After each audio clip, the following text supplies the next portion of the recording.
On June the 17th, 1987, 19-year-old Karen Brown arrived at Six Flags Great Adventure in Jackson, New Jersey, with her boyfriend and friends for what was meant to be a fun day at the park.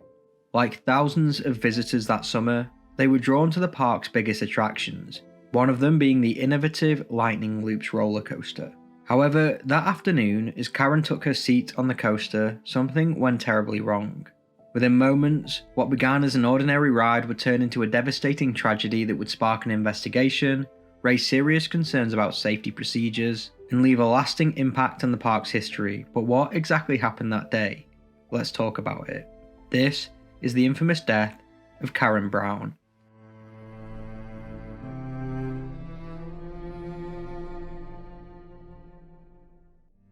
Six Flags Great Adventure, located in Jackson, New Jersey, opened its gates to the public on July 1st, 1974.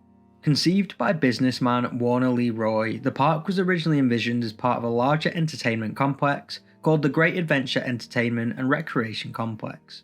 This idea would have included a resort, hotels, and other attractions. While those plans were never fully utilised, the park itself grew into a major destination very quickly. In its early years, Great Adventure was home to a mix of classic amusement rides, a drive-through safari, and theatrical shows, but it quickly became clear that the park needed innovative roller coasters to compete with industry giants like Cedar Point and Magic Mountain. In 1977, Six Flags purchased Great Adventure, marking the start of a new era. Under Six Flags ownership, the park expanded rapidly, adding larger and more intense roller coasters to attract bigger crowds, and the first of these projects was Lightning Loops. Lightning Loops was a groundbreaking roller coaster when it opened in June of 1978. Designed by Ron Toomer and manufactured by Arrow Developments, it was one of the first shuttle loop coasters in the United States, offering a completely new experience that immediately made it a major draw for the park. Unlike traditional roller coasters that followed a continuous circuit, Lightning Loops featured two separate tracks with interlocking loops, making it the first interlocking dual shuttle loop coaster in the world at the time. During this time, few roller coasters had the ability to launch riders at high speeds without a traditional lift hill. Instead, Lightning Loops used a weight drop launch system, which propelled the train forward at approximately 45 miles per hour, sending riders through a vertical loop before climbing up a steep spike. As gravity took over, the train then reversed direction, racing backwards through the loop before finally returning to the station. This would have been unlike anything most parkgoers had ever encountered. Its twin-track design meant that the ride could operate two trains at once, adding to the excitement as guests watched both loops intertwine. The ride's towering loops and dramatic launch made it a signature attraction at Six Flags Great Adventure, drawing roller coaster enthusiasts far and wide, and it helped cement the park's reputation as being one of the most exciting parks of its era.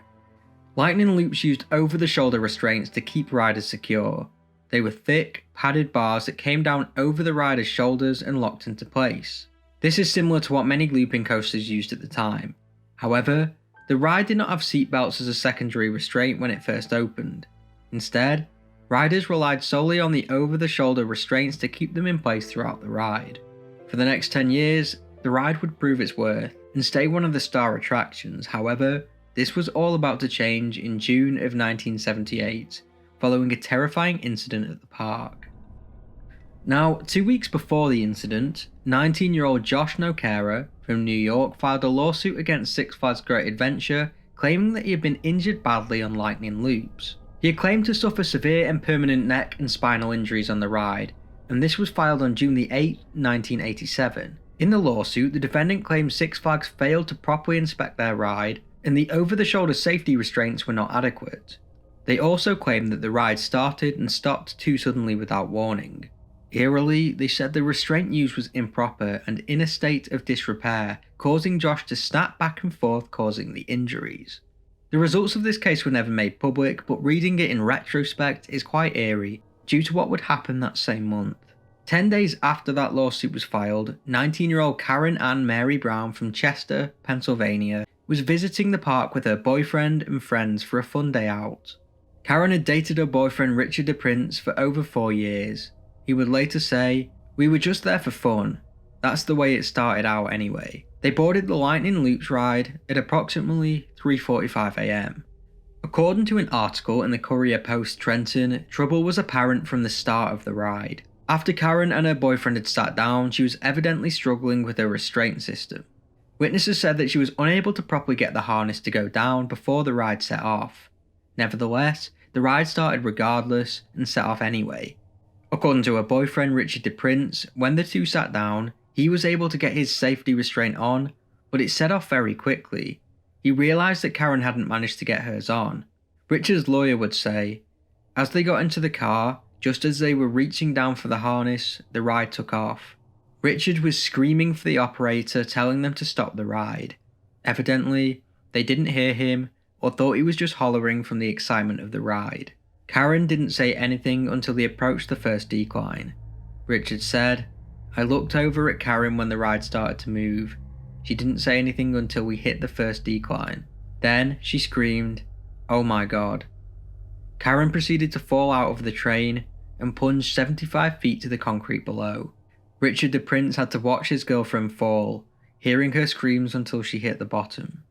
A park medical team quickly rushed to Karen as the scene was cordoned off. She was then transported to the Freehold Area Hospital by a first aid team, but sadly was pronounced dead on arrival. Although the park remained open, Lightning Loops was shut down and an investigation was immediately launched. The coroner report would show that Karen died from a basilar skull fracture due to falling 75 feet. A basilar skull fracture is a break at the skull's base and is often fatal due to brain and nerve damage. Investigators pretty quickly found out that Karen fell because she was not strapped into her seat. In other words, her safety restraints were not fastened, but why was this? First, they had to fully inspect the ride to see if it was working properly. They quickly ruled that nothing was out of the ordinary and said, the machinery and the restraint mechanisms of the ride were operating properly on June 17th. However, they did conclude that negligence by park employees was to blame. Investigators would say, our investigation showed that the proper and approved operation procedures were not followed on the day of the accident. They went on to say, the procedures which are designed to ensure properly seated and restrained before the ride begins were not completely followed. DePrince, the boyfriend of Karen, was outraged with the park and said it was complete negligence on their behalf. There were, however, reports that Karen had got onto the ride too late. A former park employee who used to work on Lightning Loops said, the girl who was killed was trying to get under an already locked harness.